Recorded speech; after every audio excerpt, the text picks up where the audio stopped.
What's splashin'? Welcome to Season 5, Episode 6 of Siren Sundays with me, your host, Lashanti the Siren. This show is focused on speaking with researchers, scientists, and practitioners of environmental and marine science and all things conservation. You're now tuning into our conservation conversation, and today's guest is Dr. Amina Moss. Welcome, Amina. How are you doing today? I'm doing well. Thank you so much for having me, Ashanti. I appreciate the chance to talk about aquaculture once more. Awesome. So, can you give us a brief introduction of who you are and what got you into working into aquaculture? Sure, I hope that is not going to be too long. Well, first of all, I just want to preface this with the fact that I do stutter. My grandmother stutter, my father stutter, my daughter unfortunately stutters. So if I skip certain words, it's because I stutter. So I started, I guess it started in high school in C.R. Walker, where I graduated from, I guess. I grew to love biology and chemistry, and I knew that I wanted to do something in the science field. And of course, everybody who does biology and chemistry in the Bahamas goes to become a doctor, right? So my path would have been pre-med medical school, or at least biochem at UB, and that, well, COB back in the day, right? And then med school. So after graduating from CI Walker, I went to COB with everybody else. We all did biology minor in chemistry, and we had wanted to become doctors. And that was my path. I was going to be an oncologist, cancer doctor. But I realized that the only reason why I wanted to become a doctor was because I knew I could do it. I had good grades, and I liked biology. But I also knew that I wanted to help persons, but I wanted to help persons in a different way because we had so many doctors and lawyers and accountants and different things. I just wanted something that was a bit different, right?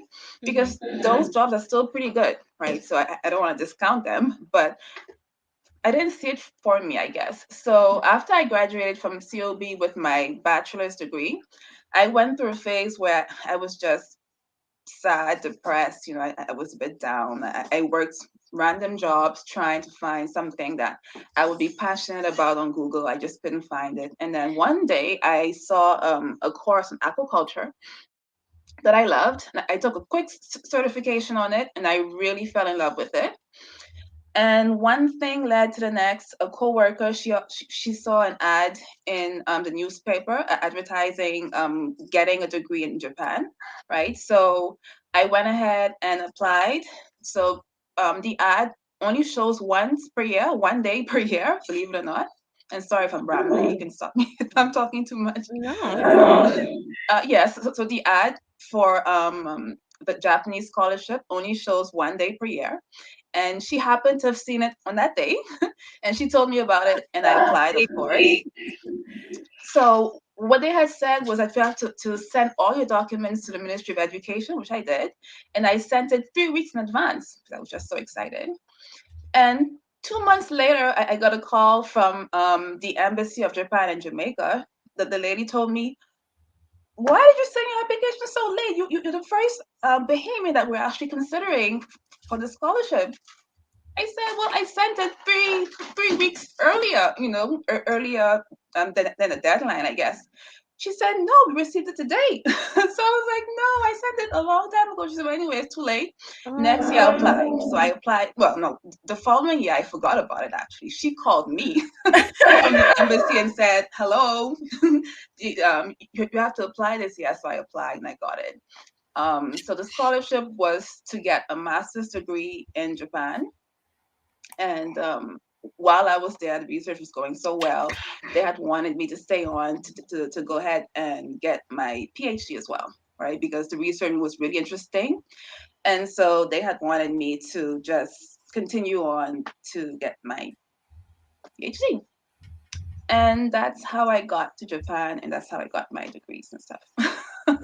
That's so exciting. I think that sounds like it was a meant to be kind of thing, really. Even though you missed it and then you forgot about it, she still called you and got the ball rolling. And now look at you. It You was did become fate. a doctor. Just Yeah, not a medical doctor, but definitely a doctor different in the doctor, yeah. end. Yeah. Yeah. So can you define for our viewers listening what aquaculture is? Aquaculture. So aquaculture is basically the farming of aquatic species. So it can be a crocodile, it can be plants, microalgae, it can be fish, of course. Fish is Mhm. boring, but it can be fish. It can be lobster and shrimps, a bunch of things really. Sea urchins, if you want, mussels, oysters. A lot of the oyster pearls, the pearls that we actually wear, are freshwater pearls, right? From freshwater oysters, and they're all pretty much farmed. So yeah, that's Nice. what aquaculture is. And maybe to better define aquaculture, since I am a lecturer, so I should be more specific, I guess.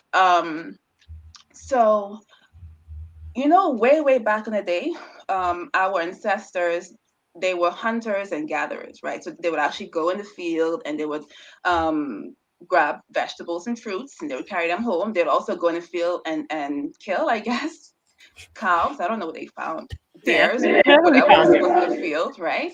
And nowadays, most persons don't really do that, except hobbyists, I guess. But nowadays we have fishers, so fishermen, fisherwomen who actually go out in the sea and they capture fish, right?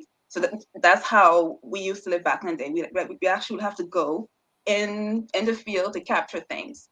But nowadays we're a bit lazier, I guess. Well, not lazy because farmers are hardworking, but we have everything in our backyard, basically, right? So farmers, they have their own fields, right? They don't have to go anywhere else. They have their field right there in a predetermined area, I guess, and they would have their own, I guess, crops and so on. And they can also have a field where they have their cattle, their sheep, their, lamb and so on, their goats and chickens and so on. So for aquaculture, you can have a field with tanks inside.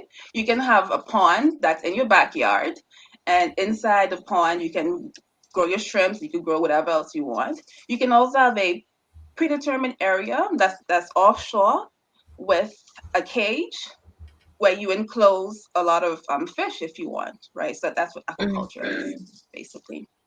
Nice. Now I know you specifically work with aquaculture nutrition. Can you Yeah. tell us, what's a bit different about that? So, although it's defined as aquaculture nutrition, right? In Japan, we actually did a little bit more. So I'll define aquaculture nutrition and then I'll talk more about what I actually did, right? So aquaculture nutrition is basically making food for the food that we're growing, right? So we're making food for the fish, we're making food for the shrimps and so on. They actually need food, right? Um, Back in the day, when aquaculture first started, you would actually feed fish, right? Because that's what they would normally eat. So you would feed, let's say, Fair. randomly, you're growing snappers, for example, right? You have an aquaculture farm, you're growing snappers. Snappers are, well, they're omnivores to a point, but they are mainly carnivores. They eat fish, right? So you would feed them what they would normally eat. So you would grab sardines because most persons don't eat sardines much, and sardines represent the bulk of the catch, the fishing catch. So you would just feed sardines to fish, basically, to the fish that you're growing. But that's unsustainable, right? Right. Actually feeding fish is really unsustainable. So we have this whole sector called aquaculture nutrition where we're actually making food for the fish that we're going to eat. So the food has to be sustainable. It has to not be fish, or even if we use fish, it has to be, let's say, fish guts, for instance, right? Mm. It could be conch guts, for instance. It could be conch shells because, for example, if you're growing shrimps and lobsters, they need the calcium, right? And of course, Mhm. conch shells, they're made of calcium carbonate, right? So it could be a mixture of conch shells with conch guts, with seaweed, and so on and so forth. Seaweed, because seaweed is a good binder, right? Every time you're baking, you're pretty much using some sort of seaweed inside your cake to make the cake stick together, basically, right? Mm. A lot of the gummies that kids eat has seaweed extract inside of it, right? So we use the seaweed to pretty much bind all the ingredients together.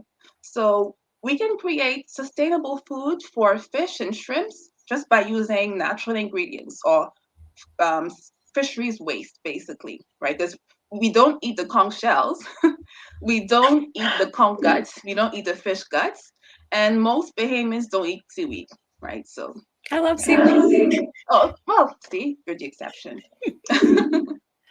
Definitely. So I know as we start talking more about your career, you ready to pop the slides up? Oh, sure, yeah. I had actually forgotten about the So slides. here's the first one. What are we looking at here? So, could you go back one slide?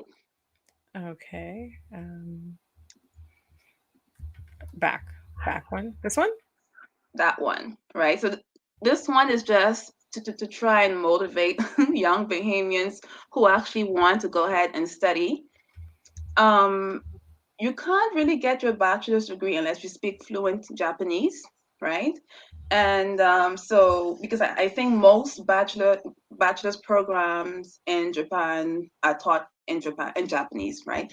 Mhm. But starting from the master's degree and up, you can actually be taught in English. So I recommend to all Bahamians to please go ahead and look for the Japanese government scholarship and apply and get your master's and your PhD and whatever else. And even if you just go for 1 year just to study Japanese and see how you like the culture, you can teach English in Japan, you can do all of that. Hmm. Please do it, right? So the first picture on the left, Yep. that's me dressed up as a geisha, well, not a geisha, Maiko, right? And the one on the right is just me getting my doctorate degree with my at the time she was 3 months old, and Oh, my I think she was 4 years old at the time. So they're both my pride and joy. And of course, there's a degree next to it. That's third that pride comes and joy. second. Okay, so you can go on to the next slide. Sure. All right, so what you're looking at now is the Kuruma shrimp, or it's more so-called prawn in our region, only because prawns are known as the bigger version of a shrimp, right? Hmm. So these shrimps would be, no, this is too small. They would pretty much be as big as my head, right? So they're really big. That's why we call them prawns. And they are strictly carnivorous. If you give them anything made of vegetables, they would pretty much ignore you and eat each other, right, in the tanks. Get If you out. don't give them meat, they will become cannibalistic and they will eat each other. So these are the shrimps that I actually had to deal with, and I knew that my diet that I made for them wasn't good when they started to eat each other in the tanks. So I don't know if welfare is going to contact me after this, but it's nature, it's natural. Oh wow. They eat each other in the wild as well. So this is actually how they look in the food store. Now, can you go on the next slide? Sure. Yeah. And play. So this is actually one of my tanks in Japan. These are what you call the broodstock. I don't know if you know the term broodstock. No, but you can Um, define. yeah, so broodstock is basically the adult shrimps that we actually use to mate to obtain the eggs and the larvae and so on, right? So these are the Hmm. broodstock. We actually have to make the conditions perfect for them to actually mate.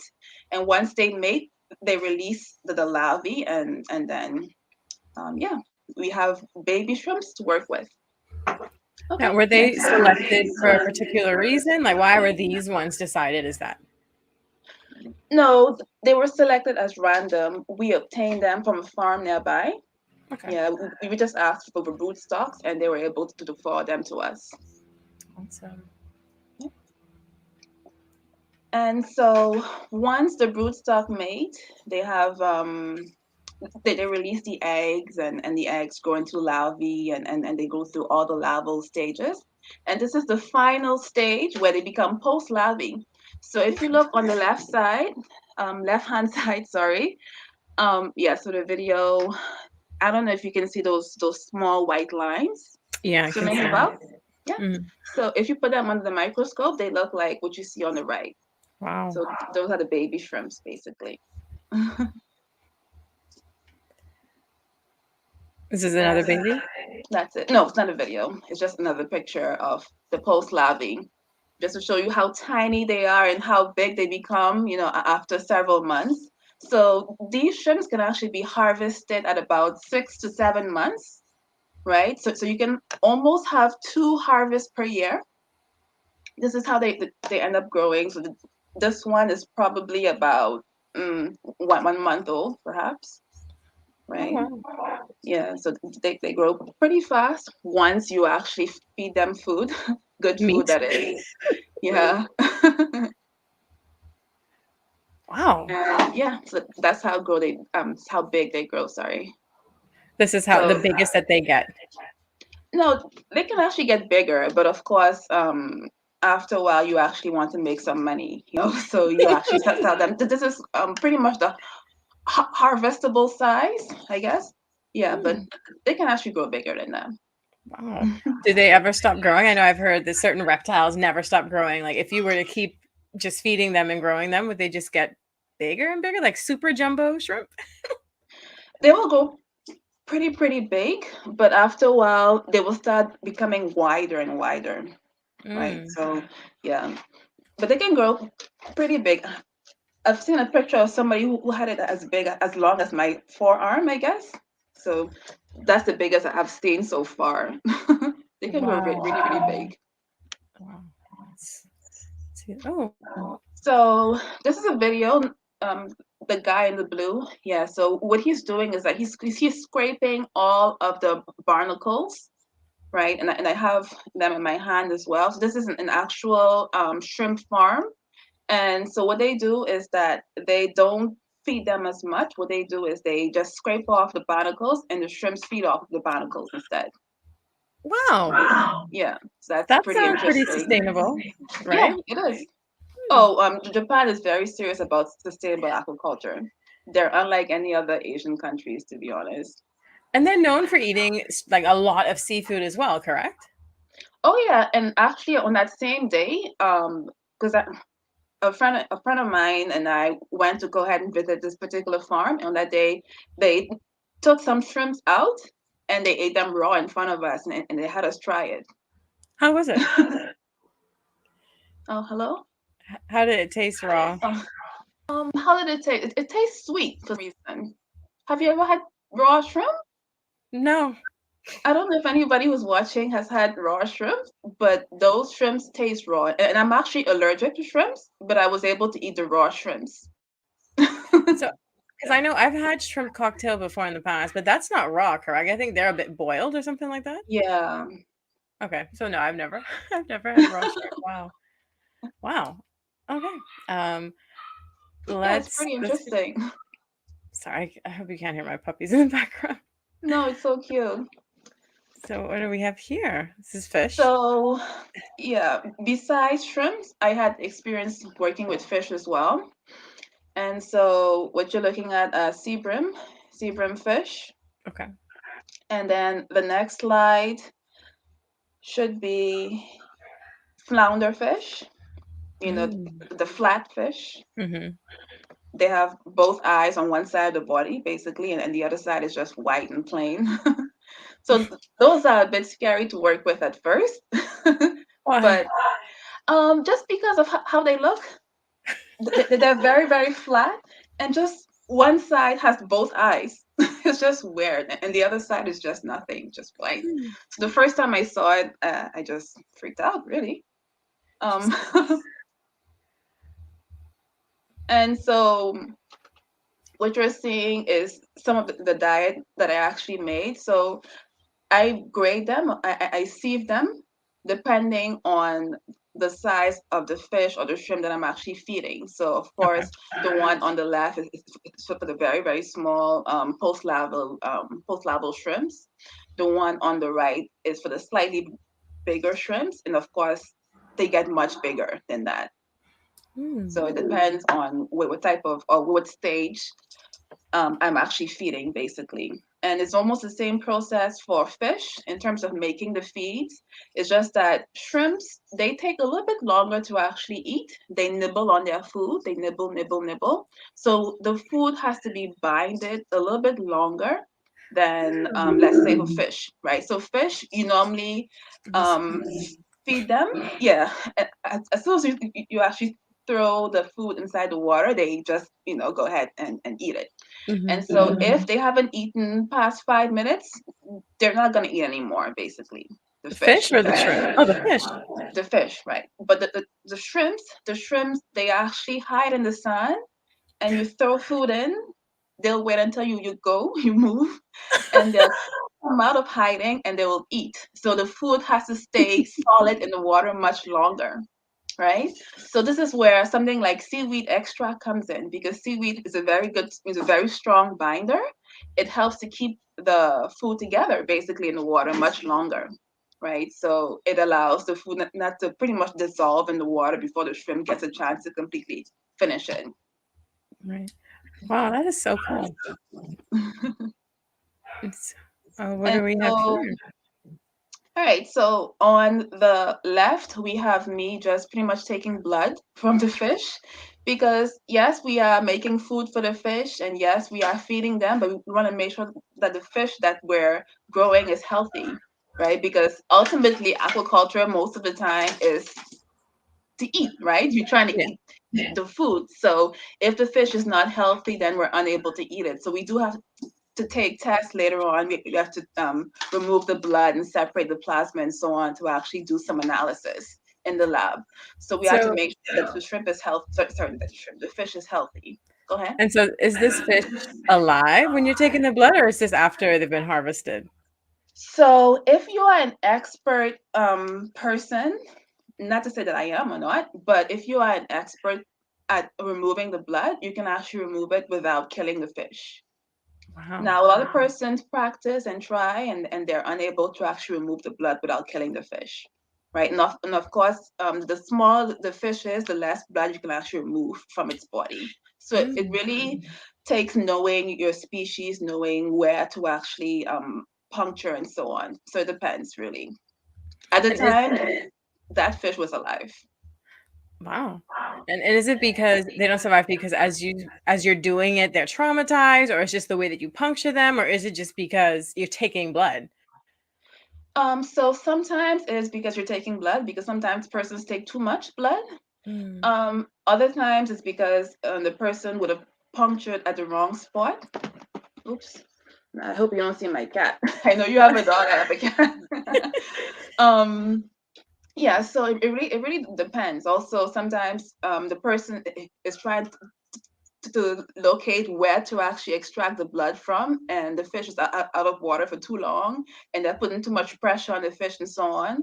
So again, the welfare people, I'm so sorry about this, but it does happen. So if you're mishandling the fish can actually die as well. So it's multiple reasons, really. But you'd only really need to take And blood from one fish, like out of a stock, or is it that each fish or a majority of the fish have to be tested? so usually what we have to do is take it in three replicates, right? So each tank you would normally take about three random fish or shrimp, and you would remove their blood, basically. In the case of shrimp, it'll be the hemolymph, right? Because they don't have blood. But in the case of fish, it'll be that blood. So Mm. let's say a tank has 30, you just take three random ones. Hmm. Yeah. Awesome. And Something. on the right hand side, we are, sorry, Oh, no worries. on the right hand side, you're vaccinating fish, because fish actually do get vaccines. Oh my god. Only Team because, vaxxed. sorry, go ahead. Team vaxxed. Yeah. Um, I don't know if they get boosters. Sometimes they do, yeah.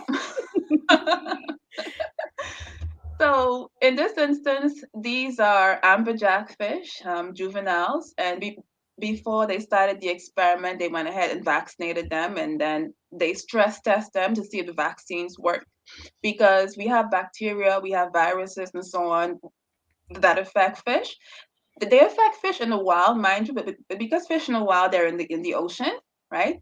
And the Mhm. ocean is so vast, they can actually move away from each other if they're sick. And if a fish or lobster or shrimp detects that another species is sick, they will avoid them at all costs, right?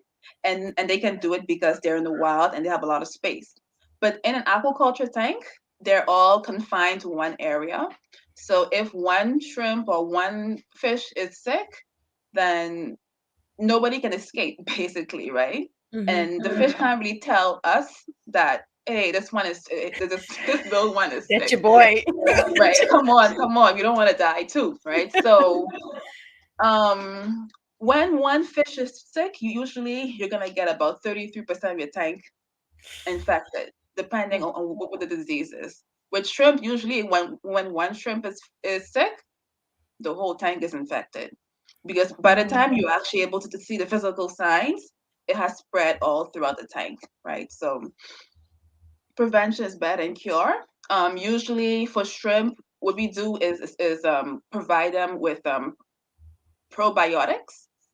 So this is something that perhaps everybody is familiar with because a lot of persons take, I guess, eat those yogurts with the bacteria inside of it, Mm-hmm. right? So for the shrimps, we actually make food for them with probiotics because sometimes when an organism is sick, and this applies to us too, right? If you're sick and you're given antibiotics, the antibiotics, it doesn't discriminate, right? It kills the good and the bad bacteria, Mm-hmm. right? So if you have the bad, sorry, if you have the good bacteria being killed, your gut and so on, your whole immune system is going to be out of whack, right? Mm-hmm. A lot of our immune system begins in our gut, right? So probiotic helps to bring back, sorry, some of that good bacteria inside your body, right? Which helps with your immune system, it helps with your mood and so on. The gut bacteria is an essential part of our lives, basically, right? So Mm-hmm. the same applies for all living organisms, including shrimps and fish, and they benefit they benefit greatly from eating probiotics. That's so cool. Yeah. Awesome. So we can. So what Yeah, are? Is she setting up a tank?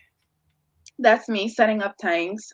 So part of my research is also trying to figure out what I need for my research, basically. So yes, I have to source the fish or shrimps. Yes, I have to make their feed, but I also have to set up their tanks, right? I have to set up all the plumbing and so on. So this was part of it. This is what an aquaculturist does, right? So we have to find the correct size of tanks. We have to find the correct number of tanks. We have to clean them, put a little bit of bleach and diluted bleach inside, make sure everything is cleaned. We have to hook up all of the piping and so on to it. And that's all part of the fun, I think. The fun part, getting your hands wet and dirty. Well, clean is where actually clean. Cleaning. Yeah, pretty much. So that's part of it. And I just wanted to share that with you as well. And that's interesting because until you just said that, it didn't click to me that you guys are actually making your own tanks and you have to make sure that you make them to the specifications of the species that you are Yeah, actually working with. So yeah. you're like all around. Nice. Well, I think it's a fun part. Oh, so this is completely out of subject. I think we can talk about that later on. Okay. For now, sorry. Keep going. Yeah, no, all of that we can talk about. Um, or if you want, we can talk about it now, depending. Oh, we can We're talk about it good? now. I'm already Okay. interested. I think our guests might Okay. be interested too. Okay. So these are basically why did I send these to you? I don't know, but I'm interested. Well, while I was in the Bahamas, because I don't know if anybody knows, but I'm no longer in the Bahamas. While I was in the Bahamas, I was teaching at UB. So yes, I went to COB and I returned to COB, which became UB. And I became, well, I taught. I taught marine biology courses.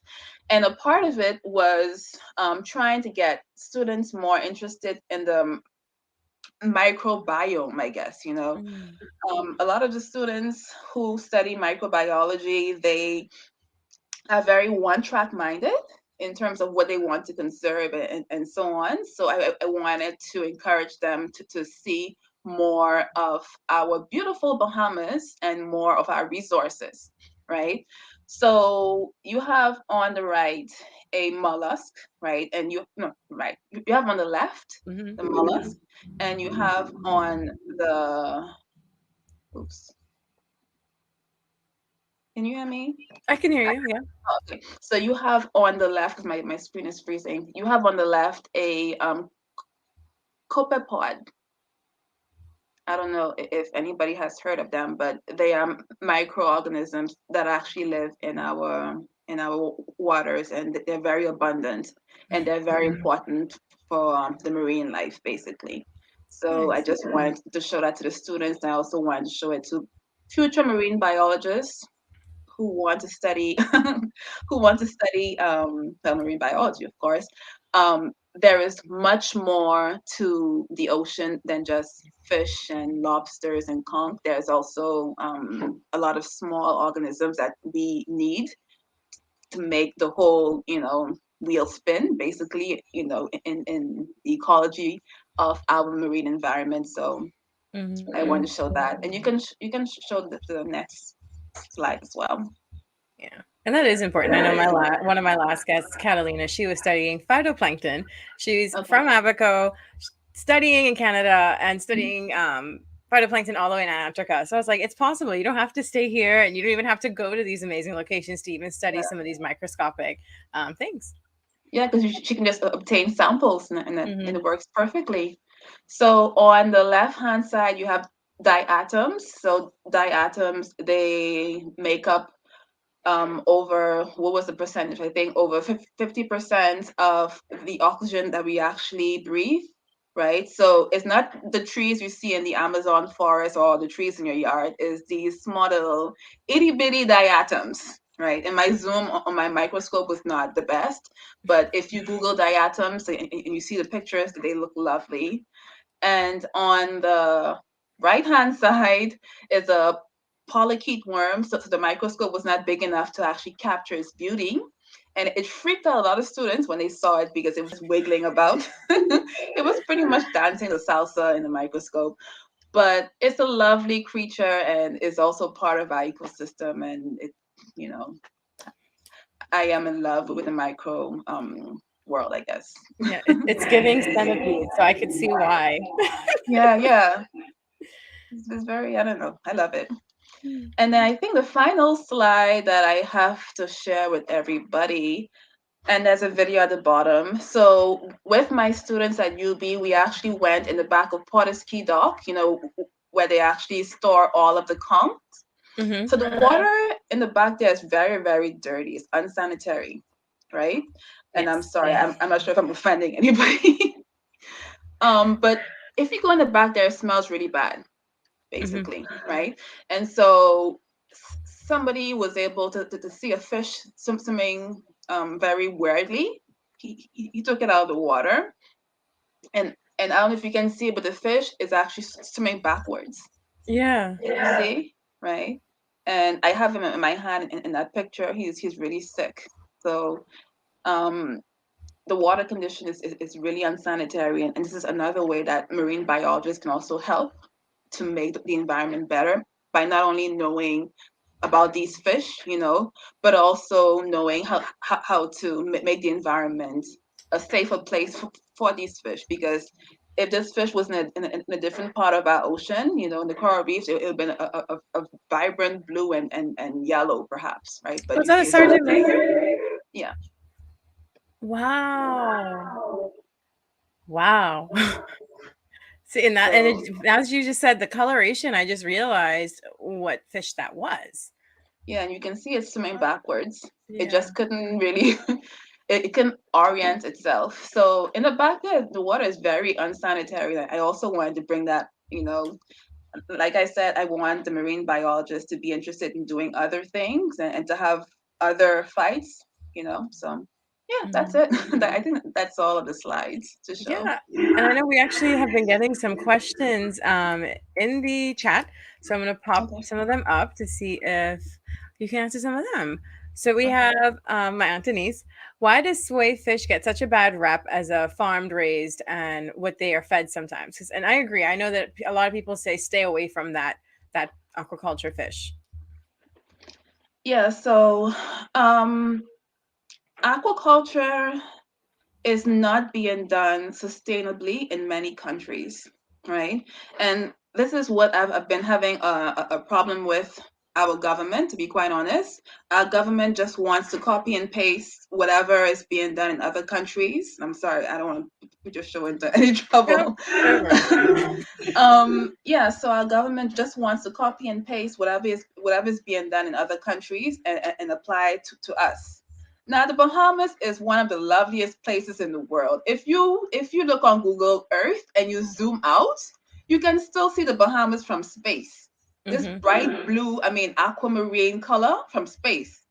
Even if you zoom out in I don't know, those other islands in the Pacific, they're not as vibrant as the Bahamas, Hmm. right? So our environment is subpar, bar none, right? So you can't copy and paste aquaculture practices being done in any old country and then put it in our country. You just can't, right? Hmm. And so, and also it would not worry because our water environment is completely different anyway. Their water is murky naturally, right? Because they have a lot of phytoplanktons in it and they have a lot of zooplanktons. Our water is clear, right? Because we have no nutrients, not much nutrients, right? Which is good for our coral reefs. But also because we have no nutrients, we don't have that many zooplanktons and we don't have that many phytoplanktons in our water. So our water is bright clear. If we had more phytoplanktons, it would have been greener. It would have been, a different color, Hmm. right? So we have different water composition and so on. So whatever is being done elsewhere can't be done here, right? So again, aquaculture is being done unsustainably in many countries, but those countries are the countries where we're actually obtaining most of our seafood to begin with. If you go inside the food store right now and you get your frozen shrimp, you'll see on the package farm raised in Indonesia, farm raised in Thailand, farm raised in China, packaged in Hmm. the US, right? Now, those places, if you go inside those farms, very unsustainable, pollution everywhere, right? And also, they have been feeding their farm species with soy product, right? Because, like I told you in the beginning, we used to feed fish, right? Because fish naturally eat fish. So if Hmm. you want to grow fish, you have to feed them fish, right? And so feeding fish is unsustainable and it's too expensive. So the farms that cannot afford it, they will go ahead and feed fish a replacement meal, right? So soybean has protein. They would just extract a lot of the protein from it and they would feed it to the fish, right? So a lot of persons have problems with that, of course, because they don't want to eat a fish that has been fed soy, especially if it's GM, genetically modified soy, Right. right? So all those things bring up a lot of issues and a lot of bad blood in the aquaculture community versus I don't know, the non-aquaculture community. But there is a way to do it sustainably, right? And there is a way to actually make sure that what they're being fed is natural, right? And that's what I'm working on, and that's what I like to show to everyone. Basically, it's Right. possible. And so is that particular fish and I think I said it wrong, is swai? Yeah, because I know people always say that's the worst kind of fish to get. Is that true, or is that just hearsay for people who probably farm tilapia? So, I don't know what the bad rep is with tilapia. Tilapia, especially the tilapia that we have, is just it's a result of selective breeding, basically, right? So they pretty much combined two tilapias, and they had them inbreed or breed together until they obtained a red color. And they knew that the persons on this side of the world, in the Western world, would actually prefer a red tilapia versus a black or gray, right, tilapia, Yeah. basically. In most African countries, actually, many persons love the taste of the grayish or blackish looking tilapia. Most persons eat it and it's fine. Mhm. Um, I'm not sure why persons believe that tilapia should not be eaten. I personally, I mean, I'm not for or against it. I'm more of a marine fish aquaculture. Yeah.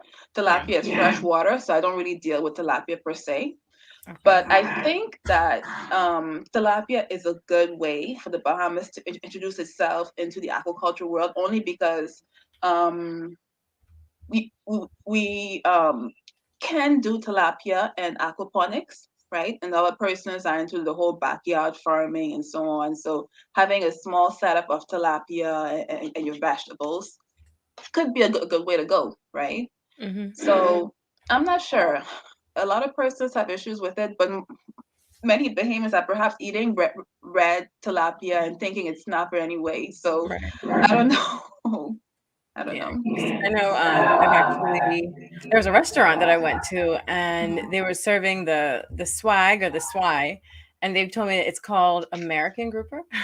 And I was like, no, because this is mushy. Like you know the texture of a marine fish versus like a different fish, Yeah. and for that reason, a lot of people say stay away from swy as well. So Hmm. I don't know. I don't know. I like marine. I'm like you. If I'm gonna eat fish, I would prefer. Let me go to a fisherman, get a nice snapper, get a nice nassau Yeah. grouper when it's open season, because it's close season now for nassau grouper. But yeah, I totally understand the sentiments, and I know we have another question just asking about the whole thing about 90% of our oxygen we breathe comes from the ocean. Are the diatoms that you were talking about responsible for that? 90%, that's the percentage. Yes. Yes.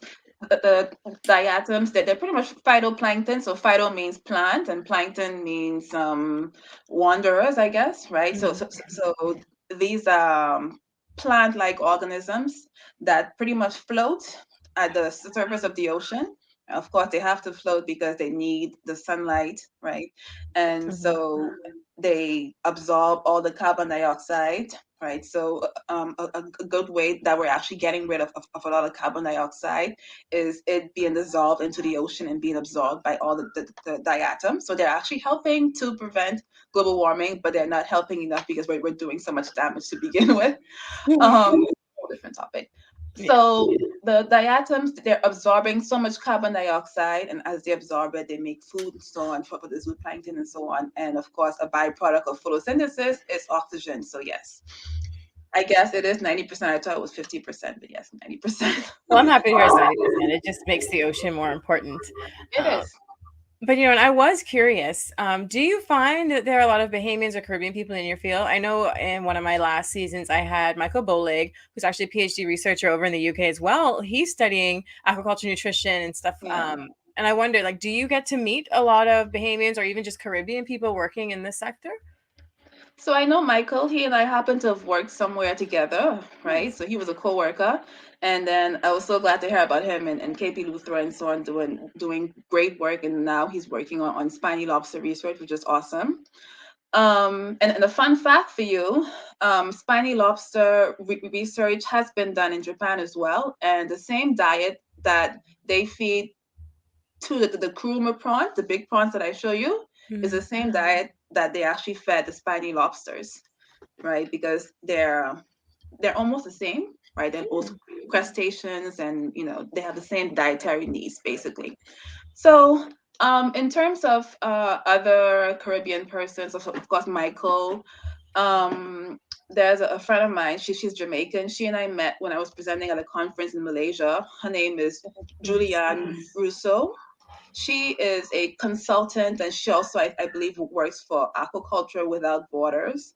So this is basically a group of consultants who travel around the world, basically, and they help small fish farmers who need the help, basically, right? Mhm. So they travel to Asian countries, African countries, and they act as consultants, and they help to coach them in their fish farms.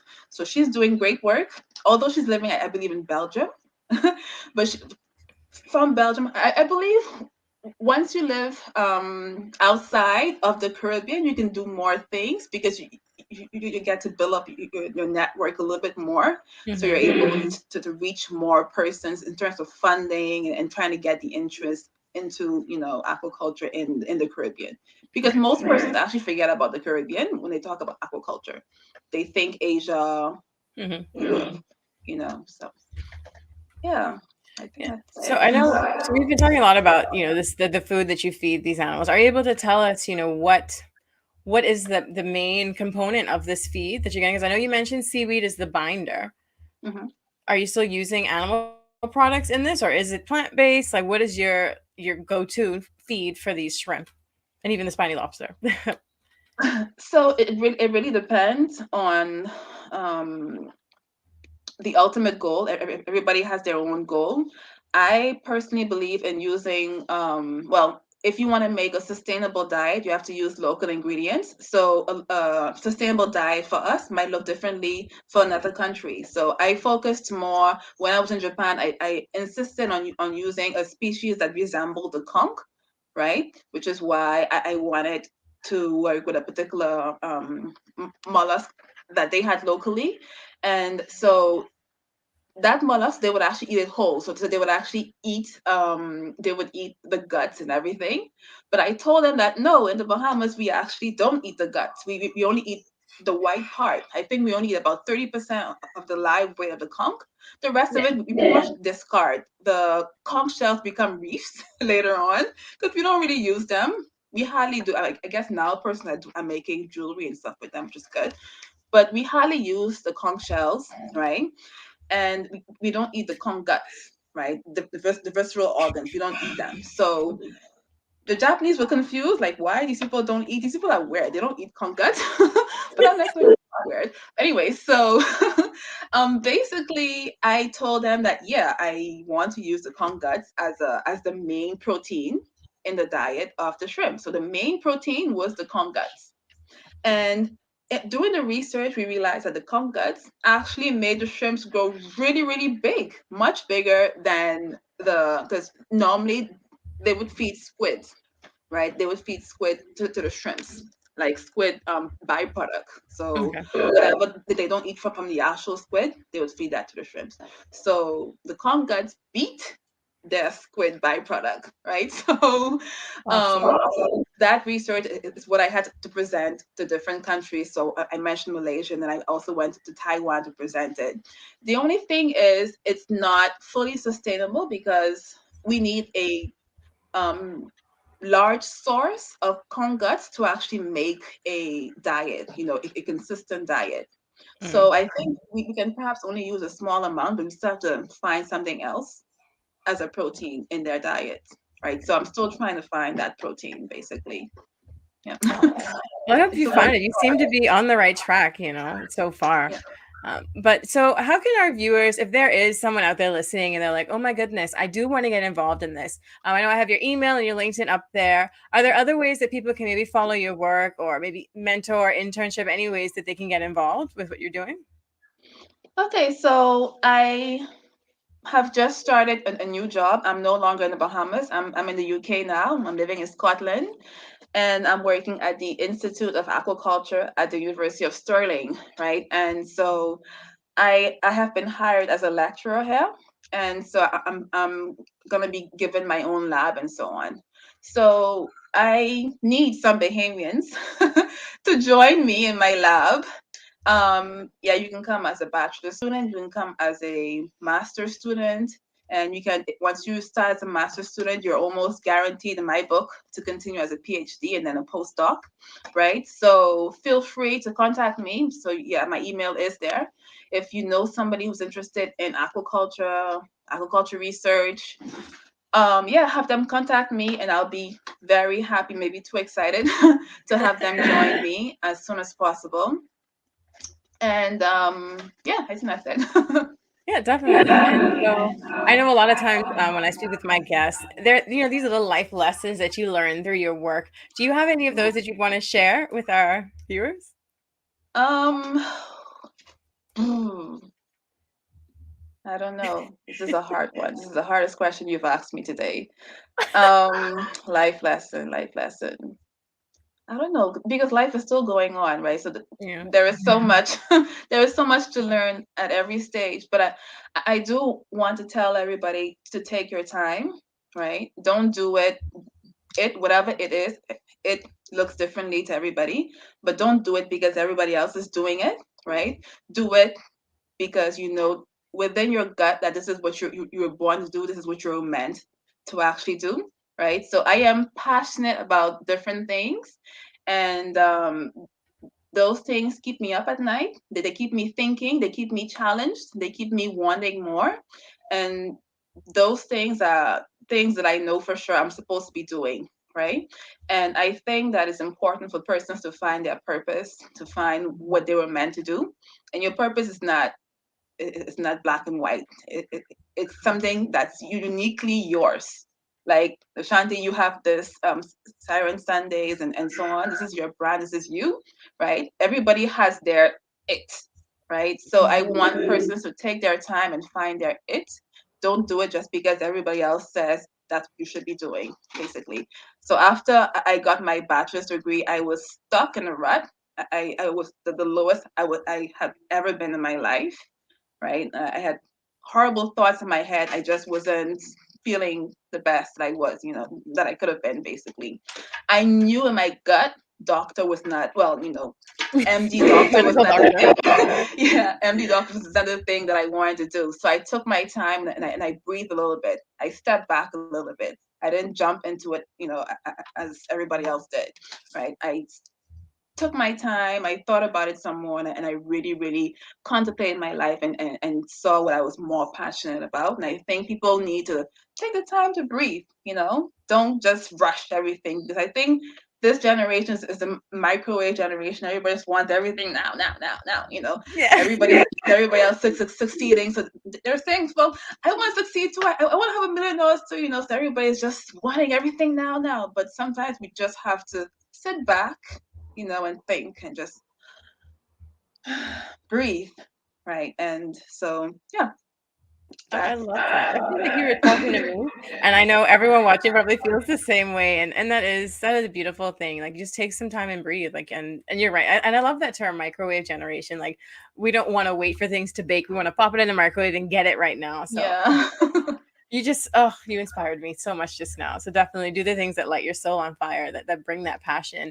And our last question before we let you go, is there someone in the sector, whether it's local or international, that inspires you, and why do they? Okay, so not one particular person, but more of a movement, I guess. A movement of persons that are inspiring me right now are a group of young African researchers who have been studying in Japan and in Europe and so on, and are returning to their home countries, right? And Yeah. they're actually making a difference. And I've just added a girl in on LinkedIn. All that, what's her name? Anyway, she actually studied at the university that I'm in right now, and she returned to her country, and she's starting this um tilapia farm, and she's using insect meal as a way. Well, I know it sounds gross, but it actually is a sustainable way because freshwater fish actually naturally eat insects, right? So freshwater fish, the bulk of their diet is actually insects, right? So she has an insect farm, basically, and she's using that to pretty much make feed for the tilapia that everybody's eating, right? And she is a genius idea.